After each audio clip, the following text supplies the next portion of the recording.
to the Decahedron RPG podcast, hosted by Joe. Welcome to the Decahedron RPG podcast. Enjoy the show.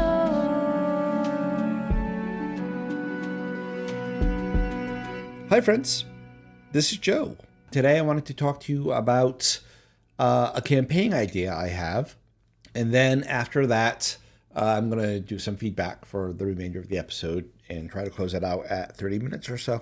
The campaign idea. So I'm not going to claim that this is original by any means. It is heavily influenced by my memories of an old TV show.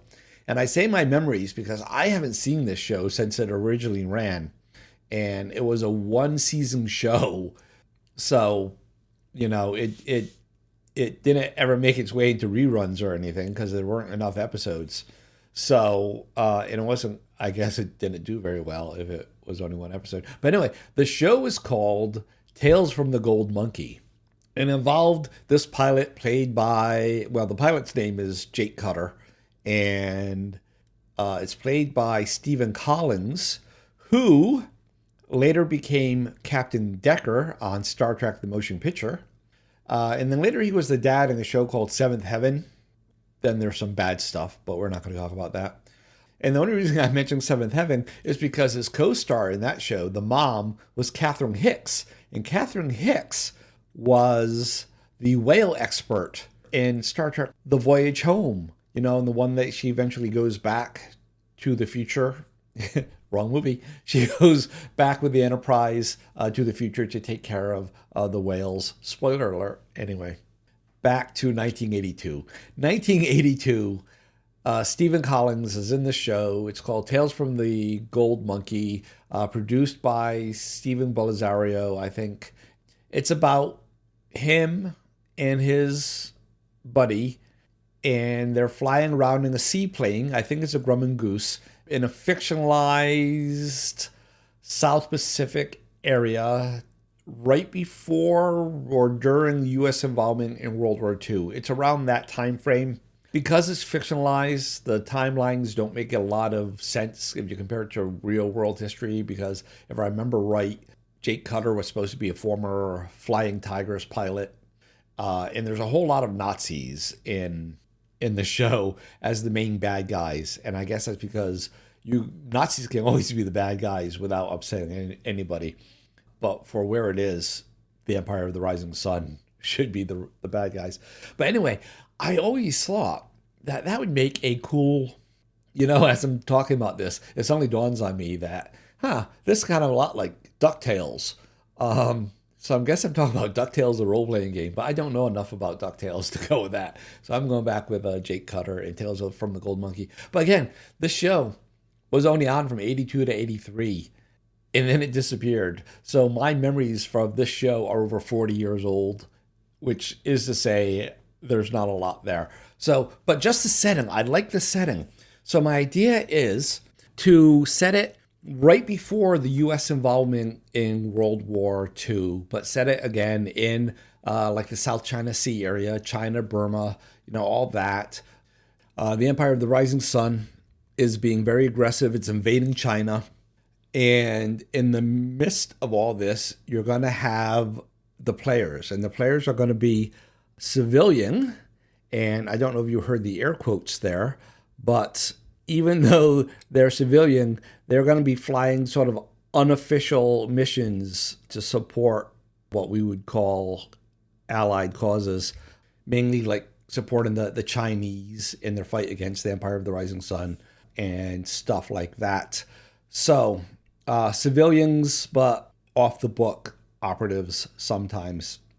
Instead of a Grumman Goose, I decided that they're going to operate a consolidated PBY Catalina, like specifically the PBY 5A, because again, it's still a flying boat. I really like that concept a lot because you don't need the airstrips, right? You can land on lakes or even big enough rivers or the sea, because like I said, it's the South China Sea area. I'm picturing lots of little islands. Oh, and the other reason for the PBY 5A is that it actually had some gun turrets Now, the only problem with this is if you are going to be a stickler for actual history timelines, the pre-WWII doesn't come out until after where I'm setting these adventures. But just like the TV show did, this is going to be a highly hand-wavy, ignore real history. I've said it lots of times. When history gets in the way of fun, when rules get in the way of fun, when any of that gets in the way of fun, go with fun every time. So, yeah, I'm going with the Catalina. The other thing is, I mean, the Empire of the Rising Sun, huge, right? I mean, was the Mitsubishi Zero actually out this time period? Doesn't make a difference. It is now, right? That's going to be the main plane for the Empire. So it'd be unrealistic, even with a bow gun, 2 waist guns, and a tail gun, to expect the players to take out a squadron of Zeros. So I felt we needed another villain. So the Empire, while being a villain, is really more of a force of nature, right? It's a backdrop. It's a constant threat, but the players aren't going to run against it that often because they don't have that much of a chance of winning against the Empire. It's a complication. They'll have to swerve out of the way to avoid Imperial patrols and stuff like that. But so the main villain is going to be a criminal syndicate called the Jade Dragon Clan and operated by the evil Lady Zhu. What makes them evil? Well, they do a lot of things that the players do, right? They fly supplies into the Chinese to support them, but they're like black market operators, and they do it strictly for profit, and they're making tons of bank off of the suffering Chinese people in this scenario. Not only that, they're definitely not above selling whatever information they see while they're doing this to the Empire for a little more money. And stuff like that. And just like the players are unofficially supporting the Allies, the Jade Dragon Clan is definitely unofficially supporting the Empire. You know, as I'm saying this a lot, the Empire, and I'm thinking, this is almost like Star Wars and pre-World War II. I would just have to get my mind off that thought. So that's the idea for the campaign. I don't have a name for it. The Jade Dragon Clan is almost a good name, except that's the villains. Maybe against the Jade Dragon Clan. Yeah, not bad, actually. Maybe. If you have an idea for a campaign name, shoot it at me. If you think this sounds interesting, shoot at me. If you think this sounds stupid, let me know. I'm always interested. I get these ideas, and I talk to myself, and I think they're great. And a lot of times, though, a few days later, I'll say, If I share them with James, who is like my main gaming buddy, he shoots down almost like any idea I have. And I think he does it because they're mine.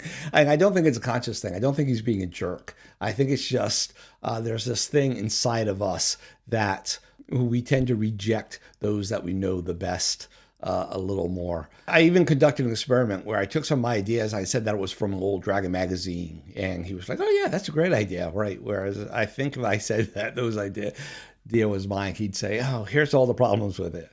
On the other hand, maybe he thinks he's being helpful and just providing constructive criticism. I don't know. But it reached a point where I just don't share my ideas with him anymore because I know he's never going to say anything good about him. Whatever. But hearing bad stuff is useful. So if you think it's a stupid idea, do let me know. Just word it nicely, please. Yeah, that's my idea. Let me know what you think of it, please. I'm not just saying that. So when you read anything about, blog, if you want to be a blogger or a YouTuber or a podcaster or whatever, they always say, include a call to action to engage your audience, right? And you see a lot of people do this very clumsily. They write their whole article, and at the very end, they say, what do you think? Put it in the comments. Where, that's a bunch of BS. They don't really care. They just read it in a book somewhere, and they felt that they need to do that. I genuinely want to know what you think. I do. I like I said, I live in this vacuum. I want to know how these ideas sound. Would you play in a game like that? Would you want to run a game like that? Oh, as for running it, yeah. So what would I do? So I want to go for a pulpy feel, which makes me immediately think Savage Worlds. There's some things I don't like about Savage Worlds, but hey, truth be known, you've heard the way I do reviews. There's something I don't like about every game, right? And there's stuff I like about every game. That's the way things are. And I should do a Savage Worlds review once because one of the things I dislike it so much, it makes me not like the game very much at all, which is a shame because I love the core mechanic. I love a lot about it. It's just one thing that rubs me so wrong. But like I said, I'll save that for a review episode for Savage Worlds. But Savage Worlds springs to mind. I'm remembering their vehicle combat rules off the top of my head. They were okay. See, so in a game like this, the whole point in choosing the pre-WWII was to have those gunner positions, right? And so aerial combat should play a role in adventures. Maybe not every adventure, every other, whatever. So it almost makes me say Traveler, because you have the gunners and you have a pilot, and I think I would default to the Traveler ship combat system. Oh yeah, I really like, because Traveler's not ship, like it's not the mythical hull points, right? It's this engine is out, or this gun is out, or you lost some fuel. And I think that is so much more interesting than you lost 4 hull points. It creates story, it creates drama. And like, okay, well, now we're going to have to put down early to repair this engine or to do whatever. Yeah, I like that. So I think I would do Traveler. I would modify the combat a little bit to work for, because we don't have quite as many systems as we have as Traveler, but very little tweaks would need to be made. Character creation, if you're going to use Traveler for ship combat, I think it makes sense to use like Traveler's skill system and everything for everything. So I think I would use Traveler's skills, which then means Traveler's characters, but I wouldn't use the life path character generation that they have there, because such a limited scope of characters here. I think I would come up with a point buy system to let everyone make a Traveler character with a point buy. And of course, I'd go through the skills and modify them for this pre-World War II era. Yeah, that's the thoughts off the top of my head. So let me know what you think of all that. I don't know if I finished my thought. I am genuinely interested. Would you run this game? Would you play it? All that fun stuff. I really, really want to know. So speaking of letting me know, let's do some feedback. I haven't done feedback in a while, and I have a lot piled up. Probably won't get through it all today, but that's okay. Mail call from the United States of America. Hey, Joe. Daniel calling in to your response to Jason. I think this is a really interesting subject, I think, because I feel like I totally understand where you're coming from, but I generally, on the surface level anyways, agree with Jason. Like, me as a player, I would not want to know that something like that was in my future. It would just not make it not exciting to me. It's the same reason why I don't like spoilers in movies, and I don't like to know how a book ends. I literally won't watch a movie if I know how it ends, almost always, unless I'm watching it for special effects or something. But so for me, I wouldn't want to know that. But it's interesting how you connected the character's backstory to the character in a way that the GM can't touch that either. And I think that's interesting. I don't think I agree with that part of it. See, and I'll give you an example quickly, hopefully. I'll give you an example of both things. In my campaign, my long-running 5e campaign I was running, one of my players, thinking they were a wise guy, when their player character died, decided that he was going to be the prince. He took the noble background of this magical kingdom. And, well, what was going on in my world that they didn't know about was that all the magic users were being actually kind of caught up and captured by this evil force. And the most powerful ones first. So he was like, oh, my father is the most powerful mage in this side of the world and this and that. And I'm thinking to myself, well, if that's the case, he'd be captured, right? So, so here he is telling me this background, and I say, okay, fine, that's cool. And then when they eventually went to this place, this kingdom, his father was gone and the kingdom was destroyed. It wasn't because I was a jerk. It was like literally he made a character, and this is what would have happened in the world. I don't feel like I should have to tell him that. Now, quickly, I had another character who had a demon had a vendetta against them to torture them. And then like 2 sessions later, their character died. And I decided that the demon would actually seek them out, raise them from the dead, and capture them. But before I did that, I called the player separately away from the rest of the group, and I said, are you okay with me doing this to your character? Or would you rather that they're just gone? Because they couldn't be raised up because, whatever, they needed a wish to raise them, and they didn't have a wish. So anyways, I think that's the difference. That was something directly affecting their character versus something affecting the character's family or background. Hopefully I don't get cut off, and I'll quickly say, just don't do it all the time, right? That's how you make players that make, and you give benefits to people who do have families and stuff. That same player that I asked about the demon thing had a family and often used their family's resources in the game. So they just weren't a king. Hey, Daniel, thanks for that call. Everyone, that is Daniel from the Bandits Keep podcast and YouTube channel. Check him out. All right, so back to the you wouldn't want to know. But like I said, it was your idea. So how can you not know when you came up with the idea, right? This idea that Raphael killed Rosalie's father was my idea. And I want that to be a thing. So the only way for me to make that happen then is to put that as a fact in the backstory. So I suppose I could say he did it, but she doesn't know it. Although I normally don't write my backstories from omniscient point of view. I write them from the character's point of view, third person, but yeah, whatever. I think you know what I'm saying.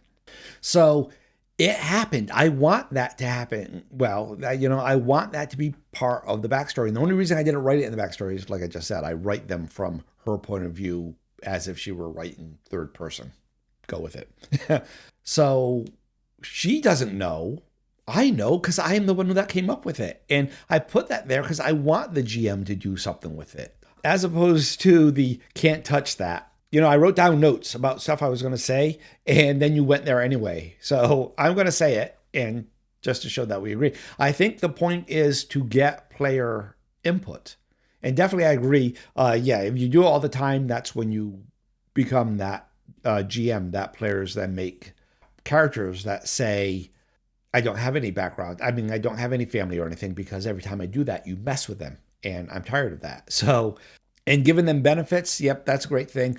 I talk about GURPS a lot. So when I left D&D, I found GURPS, and for the longest time, GURPS was my game. That was the game I played. That was my game. And so GURPS does it right, in my opinion, for this, because GURPS has a disadvantage called dependence. It's just a loved one in your life. You then get points for that. And I think when you get points for it, then you just gave the GM license to mess with them, right? That's the exchange. Because I took the points, you have a license to mess with them. Because the reason I get the points is because now I have responsibility to keep them safe and to do all that fun stuff. If I don't get the points for it, then it's not yours to play with. It's mine as a player. But you went there, and that is for when the player gives you this background, to have that discussion and to say where that line of demarcation is. Say, this is what is yours as a player. This is what is mine in the world. And in the example you were given with a player with the uber powerful magic user, yeah, definitely I agree that I wouldn't want to tell them what was happening. But I might say something along the lines of, actually, when having that conversation, how much can I mess with your family? If they say you can't, then you're going to say, well, that particular background's not going to work for this campaign for reasons. And you don't need to say what those reasons are. You just say that's not going to work and let them come up with something different. Yeah, that's it. Thanks very much for the call. Overall, I think we're very much on the same page, right? There's a little edge case here where we're just trying to figure out where that exact line of demarcation is. And I'm just a little more on the player side. You're just a little more on the GM side. But yeah, I feel the same way on the other way. I've talked about that before too, right? When it comes to my world, when I'm running a game, I don't like players messing with my world very much for their background. But a lot of that can be solved with a conversation, because with little tweaks, like if they want to say they came from a little farm village where I didn't have one, yeah, I can probably put one there. Or I can say, well, how about I do have a little farm village over here. How about you come from there? Although usually I like players to come from, like in a D&D game, I like them to come from the starting location so they have investment with what's happening right there. But hey, now we're getting to another topic. Thanks for that call, Daniel. Hey, Joe. This is Carl calling back. Yeah, I do have some GURPS Traveler products. I just like reading the lore, and the alternative lore is kind of cool. But one product I do like that would be fun to run in is they actually have the Interstellar Wars period. So I'd probably use like Classic Traveler or Mongoose Traveler 2 or something, or maybe even Mega Traveler, or even 2300 AD. But but yeah, they have an interstellar war. So I know you don't play in the verse, but when humans, Terran humans meet the first Imperium humans, and there's a big war, and it lasts like 200 years, and then the Terrans take over. Kind of like I feel like that is almost derivative of some of these high space opera, like Honor Harrington type stuff, Terran Empire type books. Maybe Paul Anderson has something like that too. Yeah, he has like a Terran Empire series. But yeah, I the other cool anecdote that you reminded me of is how much we enjoyed Fire Fusion and Steel, and we probably played Traveler, New Era, or at least are familiar with that time period in GDW Traveler rules.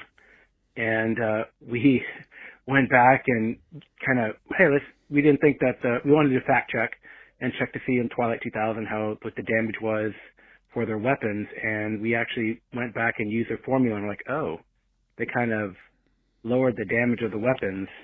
Well, so basically there was an errata that came out a little later, but we had already known that when they applied their weapon specs to to Fire Fusion and Steel, they had to revise a lot of damages from the weapons for Traveler and for Twilight 2000, Dark Conspiracy, Cadillacs and Dinosaurs, etc. So yeah, it was pretty neat. And I'd be curious to see what verse you run in and what's your homebrew verse. I mean, I guess I like Mark Miller stuff, and I like the Traveler universe. Just that's the game I play with that system and that verse. But I'd be curious. I was always curious to see what people come up with. So anyway, talk to you soon. Bye. Hey, Carl, thank you very much for that call. Joe neglected to mention that Carl is the host of the GMologist podcast. Joe has been flogged, and there is a link in the show notes.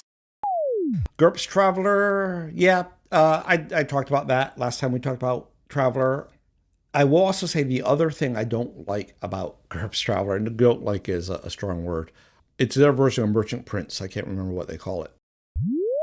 The name of the book was GURPS Traveler Far Trader.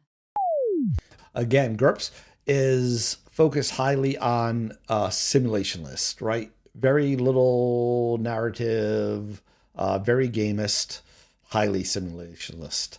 And so, Original Traveler had some trade rules, right? Where you can pick up some goods at this world and try to sell them at this world. And depending on the trade classifications of the two worlds and everything, and some dice rolls, you could make some money or lose some money if you're doing it wrong. GURPS Traveler says very logically, very correctly, from a simulationist, from a real world point of view, I cannot disagree with this, but they say, you know, if you have two worlds that close together with their trade classifications that allow this profitable of a trade, well, you're not going to be the only one that knows about it. Somebody else is going to come up and they're going to undercut you by a little bit. And then someone else is going to come in, undercut them to a little bit, and it becomes a race to the bottom where everything normalizes out. And so for this reason, whenever you're carrying trade, just assume that you're going to make this much to this much, which is very realistic, but it's not fun. And like I said earlier in the episode, and like I've said in many episodes in the past, realism versus fun, go with fun every single time, unless it becomes so unrealistic that suspension of disbelief becomes impossible. Yeah, you mentioned all these Empire type worlds. Have you ever read H. Bean Piper's Federation and Empire series? I say that, and all of a sudden I'm thinking, wait, wasn't that Isaac Asimov? So let me ask my friend Google. Okay, I'm back. Sorry about that. So I looked it up, and it's officially called the Tero Human Future History Timeline. And the series is called the Federation series. And the reason I thought about it is that the last two books are called, the penultimate book is called Federation, and the last book is called Empire. But there's a whole bunch of other ones in there, whole bunch, like 3 or 4, amongst which is Space Viking. And the only reason I bring that up is because the Sword Worlds and the Spinward Marchers actually come from this series of books. So there you go. And of course, I talked before about Little Fuzzy being my favorite science fiction book, which is in that same overall universe. But because it's so localized, it doesn't really matter. Anyway, you brought up Traveler, the New Era. How could I forget that. And I think when I was talking about T4, I was thinking about New Era. The New Era is that is my favorite Traveler universe. Not so much the rules. They did things with the rules I'm not a fan of. But the universe, that is a Imperium that I could play in, even though the Imperium is shattered and gone. The Regency, I think I would. Anyway, yeah, that's the only Traveler background world I like, is the New Era. When I bought the New Era, I was TDY. I'll let somebody else explain that. I was TDY to Biloxi, Mississippi, and I bought it from this little game shop outside the gate of Keesler Air Force Base. If you went out the back gate, went down the road, little game store right there, I bought it there. But Lou Zoki, of the Zoki Dice and Game Science and everything, he's from Biloxi, Mississippi, and I thought I heard something about him having a game shop there. So I often wonder if that was his game store that I bought that at. And finally, you said about my homebrew world, I think I'm going to do an episode or maybe a small series of episodes on that. I talked a little bit about it in some episode in my back catalog, and I'm too lazy to go look it up. But I don't think I talked about the background. I talked about the science. And so one of the things I do that's different is it's not actually interstellar travel when you're making a jump. It's inter-universe travel. So every planet you go to, every system you go to is this solar system that we are currently in. It's just in an alternate universe. And in some of those universes, like the sun never formed, so you have an empty hex. And in some of them, like the planets never formed, so you don't have any of the planets. You just have this swirling ball of gas, right? So you still have all this stuff, but technically speaking, it's still all Earth. It's all alternate universes instead of actual stuff like that. And the other thing is I make it very small because I want the players, like if the player is a duke, I want that to mean something major. So the smaller the universe, the bigger the role of the characters. And so my universe is smaller than the Spinward Marchers, which is only one portion of the Galactic Empire, right? The Third Imperium. Third Imperium is supposed to be what, like 10,000 worlds, something like that? And like 50 would be about the most worlds I would do in a campaign. But as for background and all that, yeah, I could turn that into its own episode. Yeah, but thanks for bringing up the New Era. Yeah, I think universe-wise, that's my favorite of the Travelers.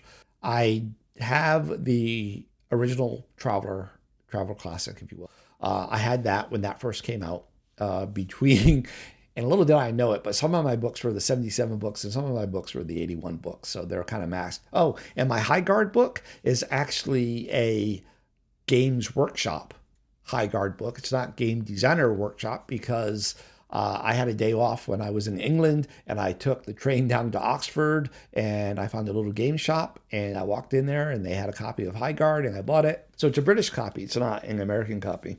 So Mega Traveler, never got into that one. So that's 2. 3 would have been Traveler of the New Era. Just talked about that. Love the background. The rules aren't bad, but I still like classic Traveler better. T4, Mark Miller's Traveler is what it was called. Right? Everyone calls it T4. Man, GDW fell apart, and it's like Mark Miller couldn't afford to hire a proofreader. There are so many errors in that thing. It is so poorly put together. If I were him, I would have been embarrassed by it. Like I said, I'm guessing that he didn't have the money and everything because, like I said, GDW just fell apart, and he was having to do it all out of his own pocket. So T5, I do not have. I think I read somewhere that it's like 600 pages or something, and I don't have time for that. I'm not going to read 600 pages of rules. It's not happening. So I don't have T5. GURPS Traveler, I do have. Hero Traveler, I kind of thought I bought it at one point, but I don't see it on my bookshelf, so I don't think I do. Traveler 20 T20, I don't have it, but like I said, I was actually playing Traveler with the guys that were designing it at the time. Gordon Hunter was his name. He has since passed. What's funny, even though he was developing T20 on the side, that's not what we were playing. We were playing classic Traveler. So there you go.